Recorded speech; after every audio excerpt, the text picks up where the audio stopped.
চাওক ইমান ধুনীয়া কাপোৰ কটনৰ একদম পিয়ৰ কটনৰ আৰু বিৰাট মজা লাগিছে যিহেতু ইমান কম দামত 220 টকাত একেবাৰে ভাল প্ৰিন্টেড স্ক্ৰিন প্ৰিন্টিঙৰ কাপোৰ আপোনালোকে পাই আছে আৰু একদম কোমল পিন্ধি বিৰাট আৰাম লাগিব যেহেতু গৰমৰ দিন আহি আছে বিহু আহি আছে কাৰোবাক দিও বুলি ক'লে বহুত বেছি ভাল পাব যিজনক দিব তেওঁ পিন্ধিব আৰু আপুনি নিজে দিও ভাল পাব কাৰণ কটনৰ কাপোৰযোৰ সকলোৱে পিন্ধিব ইমান মৰম লাগিছে কালাৰ আপুনি বহুত পাই যাব মই আপোনালোকক মাত্ৰ এই কালাৰ এইযোৰ মেলি দেখাইছো সব ফালে আছে বৰ্ডাৰ দিয়া আছে ইমান ধুনীয়া আৰু একেবাৰে কম দামত পাই আছে আপোনালোকে যিমান পাৰে সিমান আপোনালোকে ল'ব পাৰিব গিফটৰ কাৰণে ভাল নিজে ইউজ কৰিবৰ কাৰণে বহুত বেছি ভাল লাগিব আৰু দেখুৱাই আছো মই কালাৰ আপোনালোকক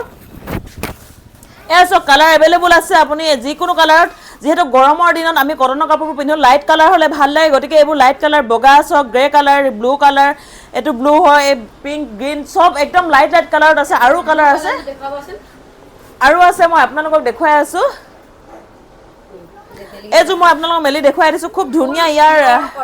ঘৰতে আপোনালোকে বোৱা মেখেলা চাদৰ নিপিন্ধো মাত্ৰ 220 টকাত ধুনীয়া এযোৰ কটনৰ কাপোৰ পিন্ধিব পাৰিব 220 টকা মাত্ৰ এসক ইমান ভাল লাগিছে গুটে মাঝে মাঝে বহুত ধুনীয়া ধুনীয়া এইবিলাক ফুল দিয়া আছে আৰু একেবাৰে লাইট কালাৰত একদম ধুনীয়া লাগিব যেনেকুৱা পৰিবেশত যিমান ৰদ দিয়ক যিমান বৰষুণ দিয়ক কবলৈ নাই আপুনি পিন্ধি কিন্তু সাংঘাতিক আৰাম পাব